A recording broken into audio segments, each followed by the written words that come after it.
Bueno muchachos, muy buenas noches, espero que estén muy pero muy bien. Bienvenidos a la segunda clase de la tercera unidad del curso de inglés. Les voy a explicar brevemente lo que vamos a ver esta noche, ¿vale? Bueno, vamos a ver simplemente dos temas hoy. El primero es jobs, el segundo es question words, ¿vale? De pronto son dos temas que no están en relación, pero es simplemente un tema de descanso para no ver todo el tiempo tiempos y tiempos y tiempos, como hemos visto anteriormente en las anteriores unidades. Nos dedicamos solamente a ver el presente simple, presente del verbo to be. No, en esta no vamos a ver tiempos, más bien vamos a ver complementos para nosotros poder empezar a entender mucho más el inglés, empezar a comprenderlo y también, ¿por qué no hablarlo? Y al final haremos o veremos más bien el inglés en su estado práctico y vamos a analizarlo un poquito también. ¿Ok? Entonces vamos a ver nuestro primer tema.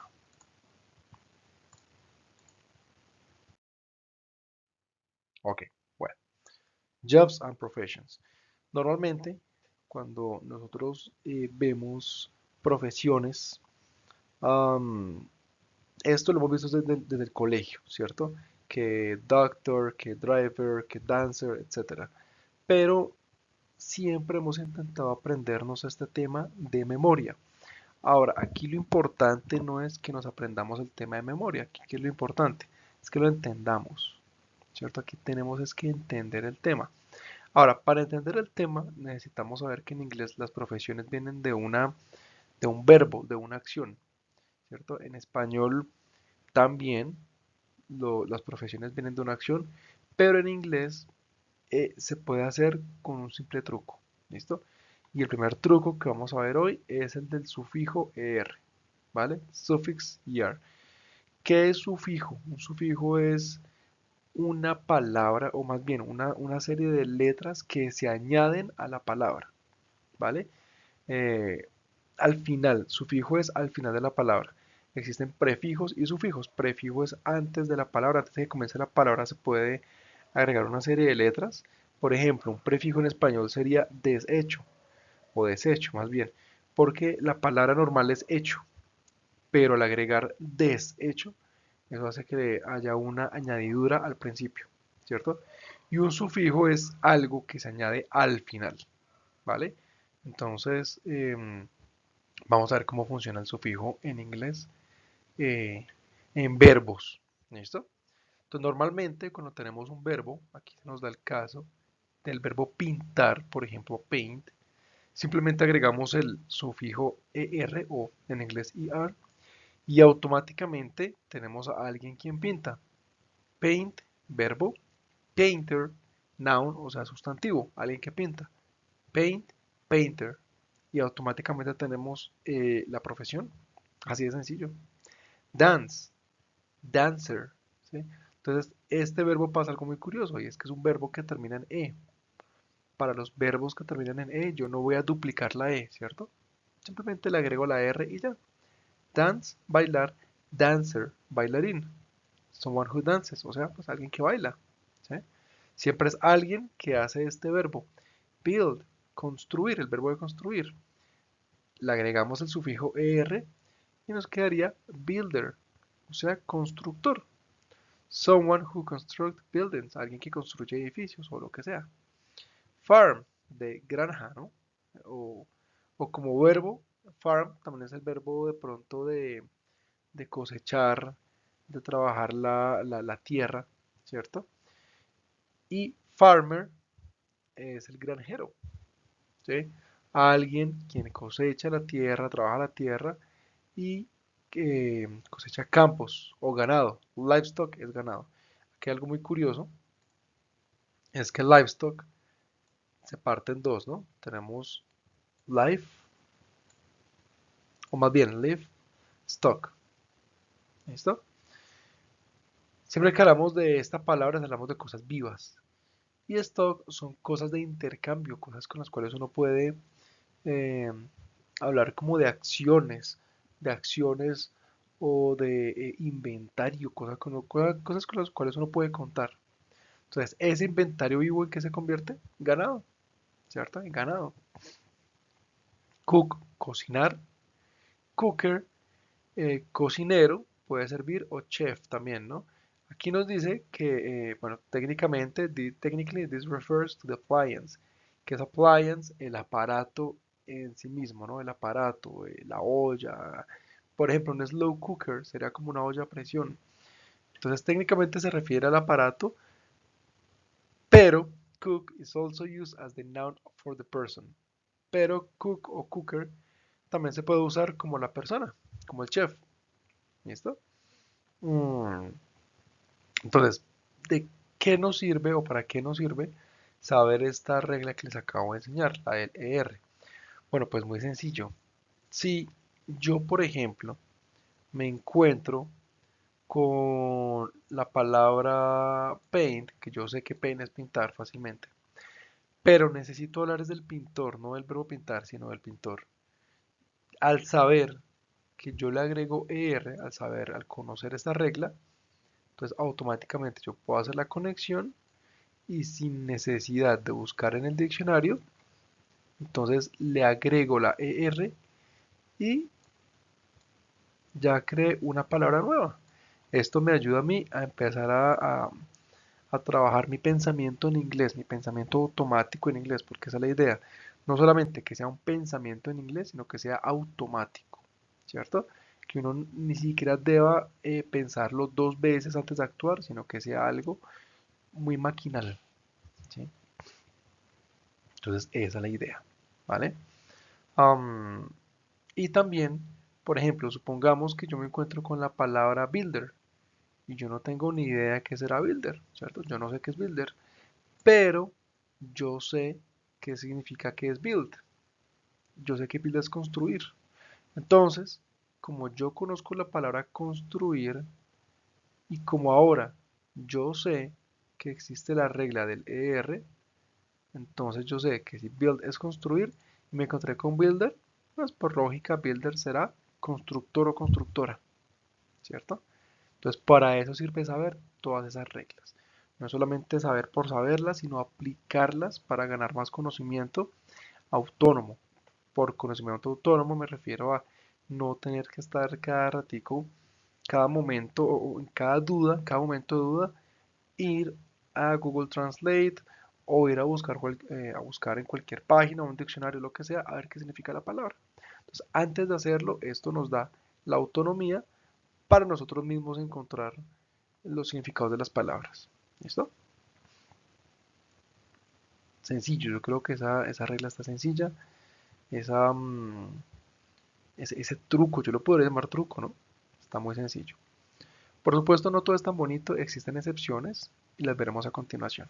Entonces, vamos a seguir en la siguiente diapositiva.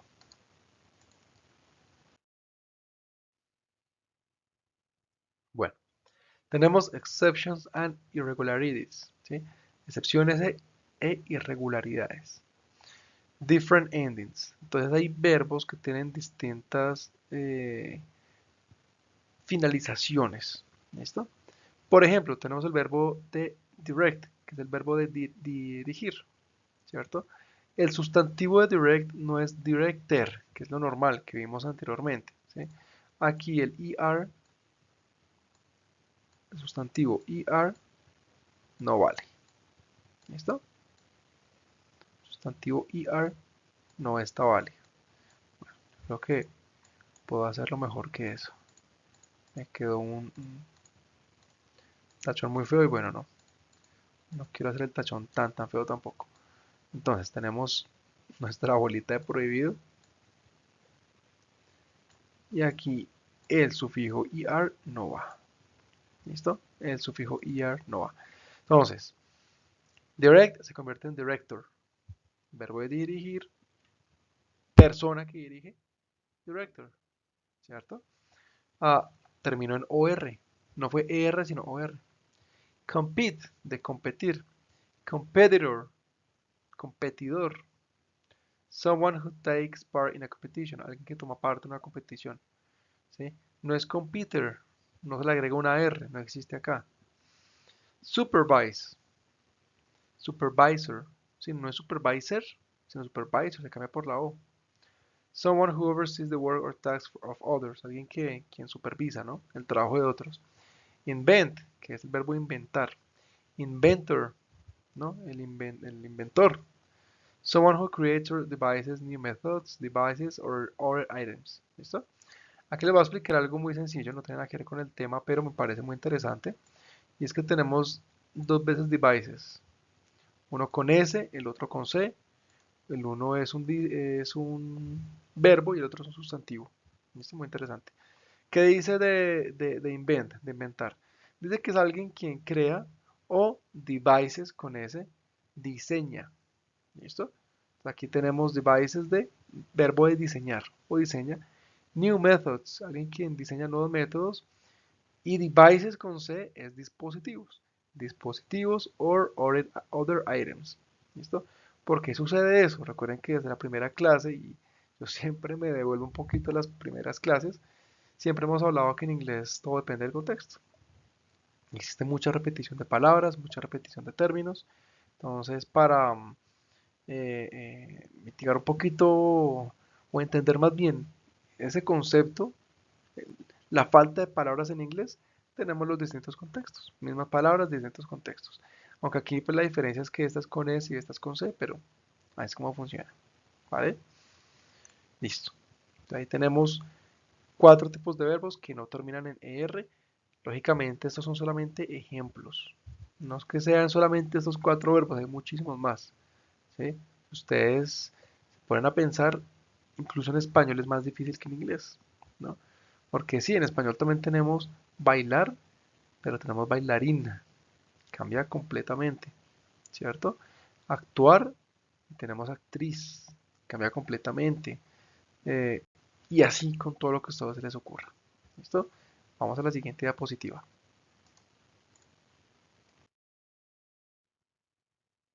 Listo. Tenemos otras formas irregulares. Las formas regulares son las que simplemente al ponerle ER, nuestro verbo se convierte en sujeto. Así de sencillo. El verbo pasa una acción a la persona que realiza la acción. ¿Sí? Esa es um, eh, la forma de agregar el sufijo en inglés. ¿Listo? Pero ahora tenemos formas irregulares, así como la anterior diapositiva. Tenemos run. eh, Aquí pasa algo muy curioso y es que se pueden tratar de dos formas. Esto puede ser tanto regular como irregular al mismo tiempo, ¿cierto? Run, hacer un verbo que cumple con ciertas características, en este caso termina en consonante, vocal consonante, es una regla que habíamos visto en el ing, ¿cierto? ¿Qué pasaba cuando teníamos en ing un verbo que finalizaba en consonante, vocal consonante? ¿Sí? Duplicábamos la última letra, la última consonante, y ahí se agregábamos ing, ¿sí? En la regla del verbo to be. Aquí pasa algo casi que igual, casi que lo mismo, y es que al ser un verbo de una sola sílaba y que termine en consonante, vocal consonante, yo voy a duplicar la última letra y ahí sí voy a agregar R. De esa forma paso el verbo, debe ser un verbo a ser el sujeto. ¿Listo? Entonces, tienen formas, estos verbos tienen formas tanto regulares como irregulares. Para run, que es el verbo de correr, tenemos runner, que es corredor. Pero, aunque existe runner, lo más apropiado sería decir athlete, ¿sí? Que sería atleta, ¿vale? Heal es el verbo de sanar, ¿sí? Heal. Existe healer, que es un sanador, claro que sí, healer, pero aquí empezamos a entrar en un tema y es el idioma arcaico. ¿Listo? ¿Qué es el idioma arcaico? Palabras o expresiones que anteriormente, en algún momento, en algún punto de la historia, fueron comunes, pero que ahorita están en desuso. ¿Sí? No digo que no se usen, pero están en desuso. O sea, están ya saliendo de circulación, como quien dice. ¿Vale? Los billetes de 1000 en Colombia, los billetes de 1000 pesos, existen todavía, pero están en desuso. ¿Cuándo fue la última vez que ustedes vieron un billete de 1000 pesos? ¿Sí? La última vez que yo un billete de 1.000 pesos, yo ya no me acuerdo, yo creo que fue hace, no sé, por allá en pandemia tal vez, ¿cierto? Entonces, pasa más o menos con esto, ¿sí? Está en desuso. Se ve una vez de pronto, incluso en la población mayor también. Se ve esto en la población mayor, pero está saliendo de circulación, ¿sí? ¿Vale? ¿Cómo se conoce ahora un sanador? Doctor or nurse, doctor o enfermera, ¿vale? Entonces, así funcionaría. De lo cual no tienen ningún tipo de relación con heal, que es el verbo de sanar. Me refiero a ningún tipo de relación lingüística, ¿no? Ningún tipo de relación en cuanto a la estructura de la palabra. No tiene ningún tipo de relación. De heal a doctor no se parece en nada, ¿cierto? Entonces puede ser regular y puede ser irregular a la vez. Claro que su forma, así como runner, es más como un atleta, para decir corredor. ¿Listo? El verbo de play, que recuerden que en las clases pasadas yo les dije que play, ¿qué quiere decir play? Depende del contexto, ¿cierto? Porque play puede ser jugar, puede ser tocar, reproducir e incluso puede ser actuar. Ni siquiera actuar, sino interpretar, ¿sí? En un contexto de teatro, play sería interpretar, ¿vale? Entonces, podría ser player como el interpretador, pero realmente nadie lo llama así. Nosotros normalmente, ¿cómo llamamos a la persona que interpreta? El actor o la actriz. Actor para male, actress para female, ¿cierto? Así quedarían. ¿Listo? Sail. Sail es el verbo en navegar. ¿Listo? Sailor, ¿vale? Alguien quien navega, ¿vale? Sailor sería como el navegante, pero realmente no nos referimos al navegante de esa manera, ya es no es nada común encontrarse en la palabra sailor. Para eso tenemos captain, ¿no? Que es la persona que comanda la nave, comanda el barco, el capitán, ¿cierto?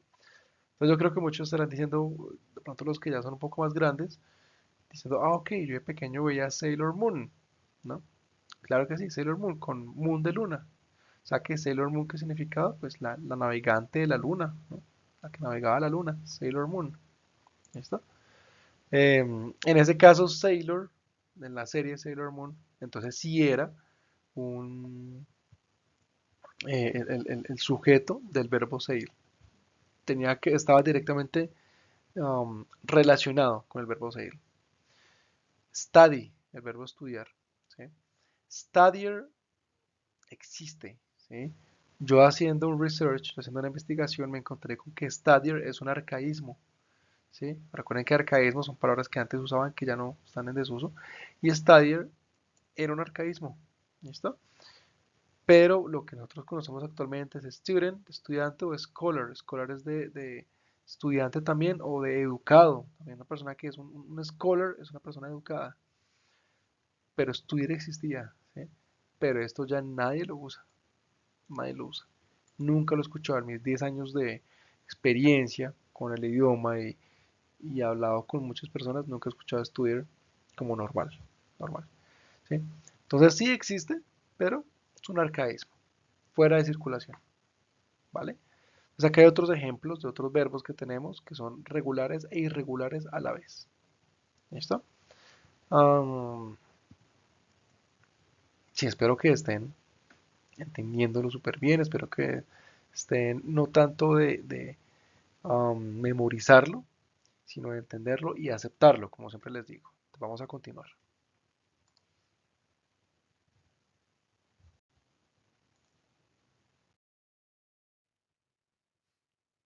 Muy bien, y por último vamos a ver los últimos verbos que se transforman a sujeto usando el ER, o más bien en este caso, que hacen parte de las excepciones, ¿vale? Que, o sea, que no se transforman con ER. ¿Listo? Tenemos el verbo believe, ¿sí? Que es el verbo de creer, believe. Believer existe, pero aquí nos dice, ¿no? But in a specific context, o sea, en contextos específicos, ¿cierto? Other titles like cleric or priest might be more job oriented, ¿sí? En cuanto a believer, digamos que believer no es una profesión o un trabajo, ¿cierto? Es un estado, más que todo un creyente. En cuanto a profesión o algo más orientado al trabajo, tenemos a alguien del clérigo o priest, que es como un cura, ¿sí? Entonces tenemos cleric o priest, que relación con belief no vemos por ningún lado, ¿cierto? Por lo menos acá no se ve ningún tipo de relación con belief. Entonces, es otro tipo de excepción en donde existe el believer. Believer es muy común, se usa, no es un arcaísmo, se sigue usando muchísimo, pero aunque existe, esa no es la profesión, ¿sí? Believer es quien cree, pero el creyente no es la profesión del trabajo. Y el tema es profesiones y trabajos. La profesión del trabajo del verbo believe, cleric or priest. ¿Listo? Know, el verbo de saber o conocer. Nowhere, y nuevamente les digo, haciendo mi research para este tema, nowhere también se usa. Bueno, se usa no, más bien existe. Existe, sí, nowhere. Que es como el conocedor, la persona que sabe, el conocedor. Pero nunca en la vida lo he escuchado. Existe y que exista no quiere decir que se use, ¿cierto? Will more likely use expert or specialist. Totalmente cierto. Nosotros estamos más inclinados a usar experto o especialista. ¿De dónde nace el experto y el especialista? Del verbo saber. La persona que sabe, la persona que conoce del tema. ¿Listo? Tenemos el verbo care, que es el verbo de cuidar. ¿Sí? Un carer o un caregiver existe. Yo he escuchado el caregiver como para curandero, para curador. Pero hablando de pronto ya aquí dice, specialized roles, roles especializados o ya profesiones estandarizadas, trabajos ya certificados. Para la persona que cuida, ya tendríamos el nurse o therapist, ¿sí? Bueno, therapist y cuantas ramas ustedes quieran bajar desde ahí, ¿cierto? Y todas nacen del verbo care, el verbo cuidar. No se parecen en nada. Sí, el verbo deber. In a medical context doesn't give seer, ¿sí? Entonces sí, la persona que de pronto cuida la vista no sería un seer, ¿cierto? Más bien un optometrist o ophthalmologist. Ophthalmologist. A veces como que cuesta un poquito de trabajo decirlo bien, ¿no? A la primera, ophthalmologist, listo, ya puede decirla. Ophthalmologist o optometrist, ¿listo? Entonces, son las personas que cuidan la vista. Ustedes dirán, bueno, pero es que en español tampoco tiene nada que ver con el verbo ver. No, pero su profesión sí está enfocada en el verbo de sí. Así como todas las demás que vimos, su profesión se está enfocada en el verbo de sí, ¿vale? Y no tiene nada que ver, no tiene nada que ver con eso. Obviamente esto tiene más que ver con óptico, ¿sí? Eh, más que el verbo ver, pero es del verbo de donde nace. ¿Listo? Porque óptico no es un verbo, óptico también es un sustantivo. Y por último tenemos el verbo fight, ¿sí? El cual se puede usar de dos formas, aunque hay una que es más, em, de pronto más apropiada, ¿sí? El fighter es la persona que pelea. Fight es el verbo de pelear, de luchar. Fighter es la persona que pelea, pero no estamos hablando de pronto, si usamos un fighter, no estamos hablando de la profesión. Si hablamos de profesión, sería el boxer, boxeador, que es la persona que pelea, that fights, ¿cierto? Y tenemos roles especializados como soldier, warrior o martial artist, ¿cierto? Y todos nacen del verbo fight, lo cual soldier se parece nada a fight, warrior tampoco y martial artist tampoco. ¿Listo? Y de esta forma terminamos el tema de las profesiones y trabajos, pero siempre tengan en cuenta, cuando ustedes aprendan una profesión nueva, que eso nace de un verbo. Y si uno indaga al verbo, entonces es bueno porque es como un premio doble, ¿no? Aprendí dos palabras, tanto la profesión como el verbo, y nunca más se me va a olvidar. Am, Por ejemplo, hay unos verbos que son muy, muy irregulares. Por ejemplo, el artista, ¿no? Art, de arte, artist, de artista. Si se le agrega IST, entonces no tiene nada que ver con eso. ¿Sí? No tiene nada que ver con el verbo. Em, y así, hay muchos verbos, hay unos que son como hasta chistosos porque, por ejemplo, tenemos el waiter. Waiter es el mesero. Y el mesero, waiter, nace del verbo wait. Pero el verbo wait es el verbo de esperar. Entonces no tienen relación porque el mesero no es la persona que espera. El cliente es el que espera, ¿cierto? Entonces hay unos que, por más que tengan la ER en su profesión, no nacen del verbo, ¿sí? Hay muchas categorías. Por eso es complicado poner todas las categorías acá, en las cuatro que decidí poner. Pero lo mejor es cuando uno ve una profesión nueva o un verbo nuevo, mirarlo con una mirada crítica, valga la redundancia, y de esa forma pues aprender eh, y comprender, ¿no? De dónde nace o de dónde viene esa palabra, ¿vale?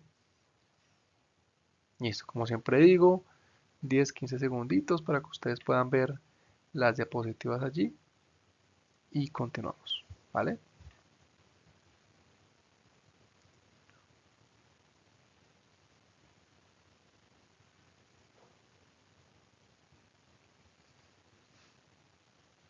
Listo. Vamos a continuar y vamos a pasar a otro tema que no tiene nada que ver con las profesiones ni con los trabajos. Ok, vamos a ver word ordering questions and question words. ¿Listo? El orden de las preguntas y las palabras preguntas en inglés. ¿Listo? Primero vamos a ver las palabras preguntas, que son las question words. Las question words también se pueden conocer a veces como las WH questions, o sea, las palabras WH. ¿Sí? ¿Por qué WH? Porque porque todas las palabras incluyen WH. Todas tienen la WH, incluso el how, que ahorita lo vamos a ver, tiene el WH en otro orden, pero también tiene WH. Entonces, tenemos una, 2, 3, 4, 5, 6, solamente 6 question words acá. Son muchísimas más, por supuesto, pero casi que todas digamos, todos los juegos de preguntas funcionan con estas. ¿Ok? Entonces, el primero sería who, ¿vale? Refers to people, ¿vale? Que tiene que ver con las personas. Who es quién, ¿vale? Siempre que hacemos preguntas con who, estamos preguntando el quién, sin excepción, siempre who es quién.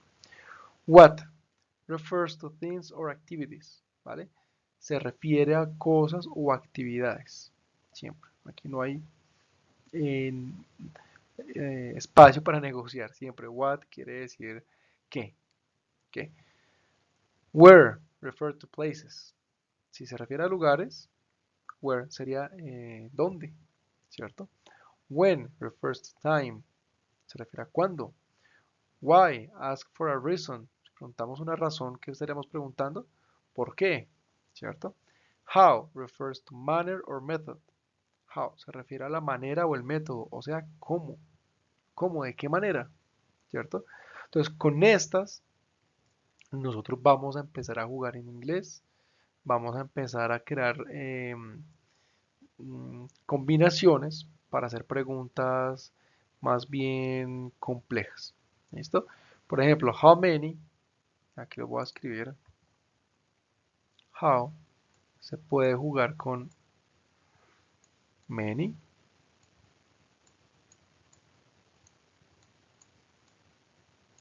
se puede jugar con much,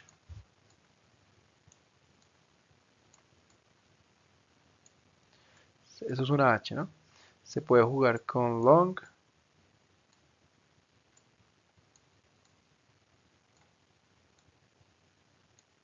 ¿sí? Entonces, cuando hablamos de how many, estamos hablando de cuántas en cuanto a cosas contables, ¿sí? How many, cuántos días faltan, how many days left, ¿sí? How many students are here, cuántos estudiantes hay acá. How much, habla de cosas incontables, de cuánto, pero de cosas incontables, ¿sí? Entonces, no sé, how much effort have you put into this? ¿Qué tanto esfuerzo has puesto en esto? El esfuerzo es un valor incontable. Yo no puedo decir, me he esforzado como 15 más o menos. Me he esforzado como 13. No. ¿Cuánto esfuerzo? How much? How much effort have you put into this? Y long habla de cuánto en cuanto a tiempo, ¿cierto? En cuanto al tiempo. Entonces, for how long have we been talking here? ¿Por cuánto tiempo hemos nosotros estado hablando acá? ¿Cierto? Um, for how long have you been studying English? ¿Por cuánto tiempo tú has estado aprendiendo o aprendiendo inglés o estudiando inglés? ¿Cierto? Entonces, así como con esta, how, podemos jugar con las demás y crear preguntas también más interesantes. Listo, ya en la diapositiva siguiente vamos a ver cuáles serían el orden de las preguntas.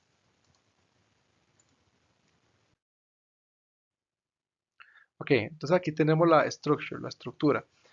Typically, question words plus auxiliary verb plus subject plus main verb plus question mark. Entonces, primero tenemos la palabra pregunta. ¿Sí? Question word es la palabra pregunta, que en este caso sería what. En esta pregunta vamos a preguntar simplemente qué. ¿Qué? Luego el verbo auxiliar. ¿Sí? En este caso lo pongo en otro color, do. Recuerden que es el orden, el do siempre va antes del pronombre. Luego el subject, que por subject podemos entender pronombre, ¿no? Subject. Luego el verbo, lo que estoy preguntando. Profe, pero estoy repitiendo do. No, ya les explico por qué no es do. No es lo mismo. Y por último, el complemento. Ah, bueno, y ahora sí por último, question mark, ¿no? Para cerrar la pregunta. Entonces, este es el orden para hacer la pregunta. Y ya se los voy a explicar. Voy a hacer un breakdown, voy a hacer un desglose de cómo queda la pregunta. Sin el what,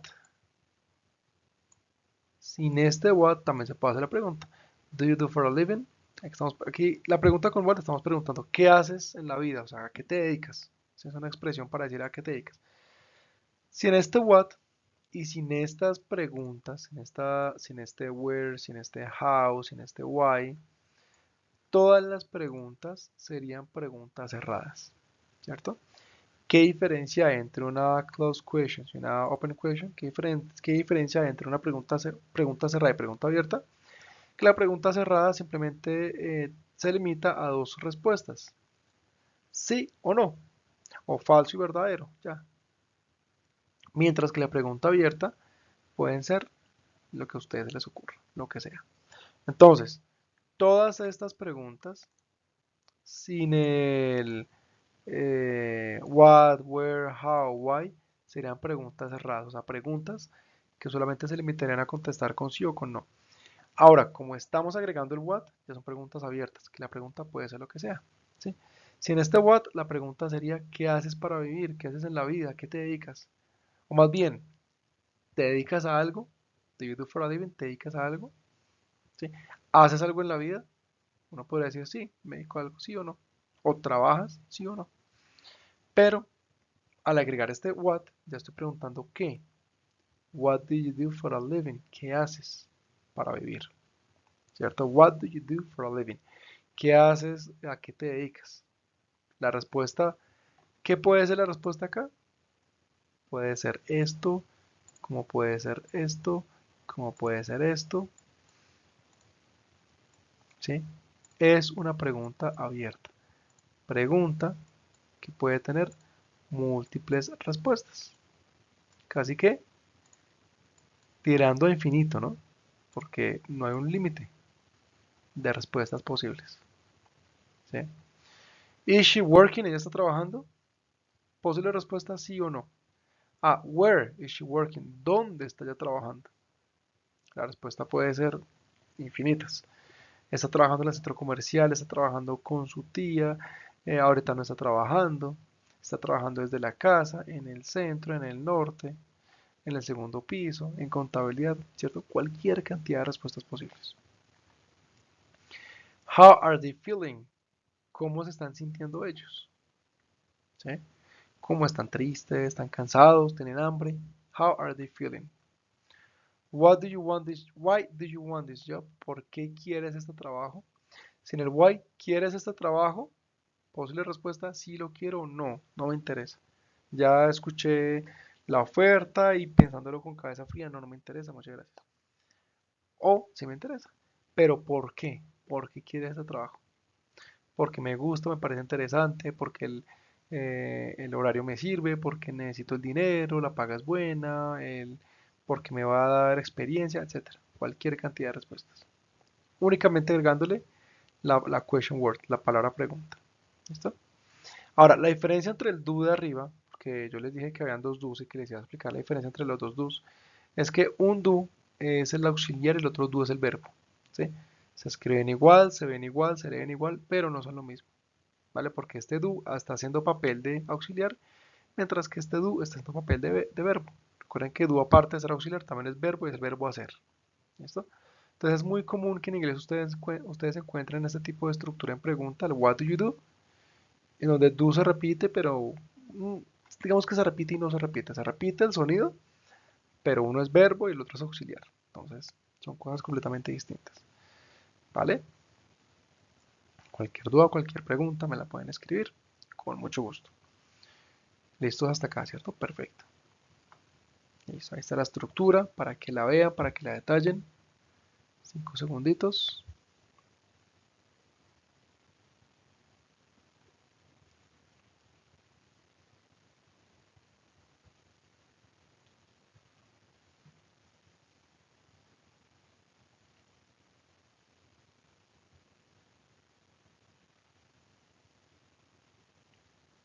No, listo, perfecto. Entonces vamos a continuar con la siguiente diapositiva.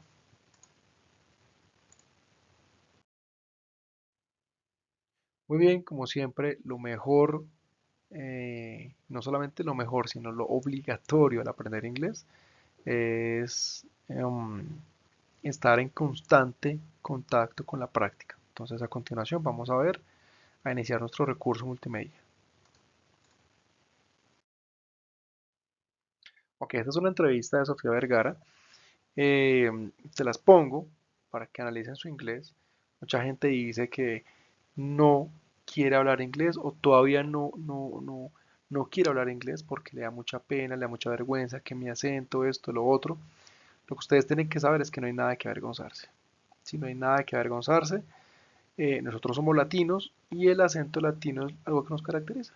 Como que venga un europeo y nos hable en español y tenga acento europeo. ¿Por qué esa persona tiene que sentirse mal? No tiene que sentirse mal, es europeo. ¿Cómo más quiere que se escuche? Pues europeo, ¿no? ¿Cierto?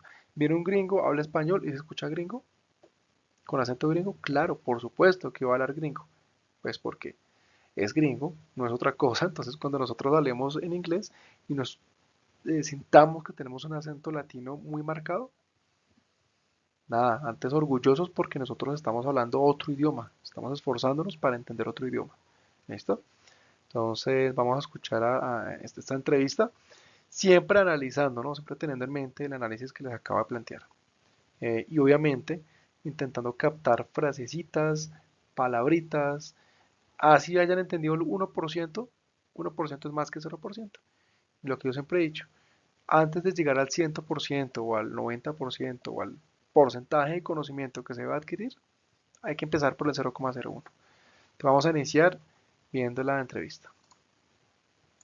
I heard that you, and this is maybe a beauty tip for people, you slather yourself in coconut oil and wrap yourself with plastic. Is that true? That sounds ridiculous when you say it. Yes. It's like, but when a woman say it, it makes sense. You know, it's like a moisturizing thing that is natural, so it doesn't have chemicals. Yes. And it's very good for you. You can put it in your hair, in your face, in your eyelashes, in every. It goes everywhere. So, In between your toes, everywhere. Right. And then you go to sleep on it, and you wake up all plump. so the whole night you're wrapped in I'm not wrapped. Why would I? No, I put it but on my pajama, like a long sleeve pajama and socks and everything. But I do it when Joe is not home. When I he's see. not home, I'm not gonna be like a snake next to him, like a slippery snake. But when he's out of town, I take advantage and I. Yes. So the plastic rock part of it is not true. No. But Okay. but it makes sense though to do it. It would be great, but it's too much. You are now also you're an underwear magnate. Is that true? What? You have an underwear company. Oh yes. Yes, yeah. I thought you said like a magnet. No, well, I'm like, a magnate. You're, yes. Yes, you're like a. Yes, I'm Yes. selling underwear. I'm selling the most fabulous underwear in the world. I partnered with Renata Black, which is another Colombian woman, Oh. and we created this company where we sell underwear, but we give 10% to women to help them, to help them in life, to help them start a little job. I see. So that it's financing. We just don't want to give them money so they goes away and Right, that's spend it on or coconut their oil. husband takes it. So we give it to women to do a little loan so that they can help their children, their family by creating a little Nice. business. We've done it already 1,000 women since 1 year ago that we started. Oh. Our goal is to do 1 million. So go. That's very nice. And the best thing is that it's not just any underwear. If it wasn't like inappropriate, I would show you how magnificent. But It's not inappropriate. It's not fine. inappropriate. Security says it's okay. Is the security. So then, our goal is to do 1 million women and to help them, help their family and help themselves. So very exciting. Very women nice. all over the world, Colombia, Sri Lanka. We've done it in India. We've done it, in Central America. So it's been very exciting to do this. Congratulations on making it to the end of a YouTube video. Why not celebrate by clicking the subscribe button? You earned it. Ok, listo. Bueno, muy sencillo. Ella está hablando por ahí de unos temas de microfinancia, ¿no? Microfinancieros, perdón. Lo interesante de esta entrevista, lo que me gusta es que empezó la entrevista con un tono de pregunta indiscreta, pero Sofía lo redirigió la pregunta a un tema mucho más interesante, ¿sí? Y más redirigió la atención a un tema mucho más relevante, ¿sí? Nada banal, muy interesante. Entonces, espero les haya gustado, espero que lo hayan también analizado como yo. Y como les digo siempre, si entendieron 1%, pues 1% es más que 0%, es un progreso, ¿vale? Bueno.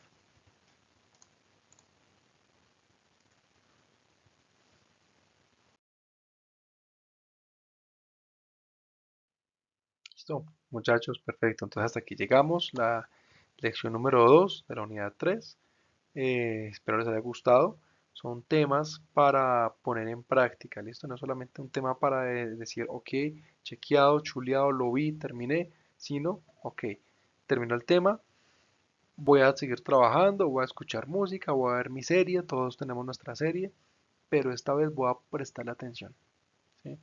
Voy a escuchar música en inglés, voy a ver mi serie con subtítulos en español y escuchándola en inglés, pero voy a ver todo lo que hemos visto en clase, lo voy a encontrar en esa serie, lo voy a encontrar en esa canción, en esa entrevista que vaya a ver por fuera. ¿Listo? Entonces, ese siempre es el objetivo, ese siempre es el pensamiento, el enfoque que debemos tener. ¿Vale, chicos? Un abrazo muy grande para todos. Feliz noche, que estén muy bien, que descansen. Tengan una excelente semana. Chao, pues. Adiós.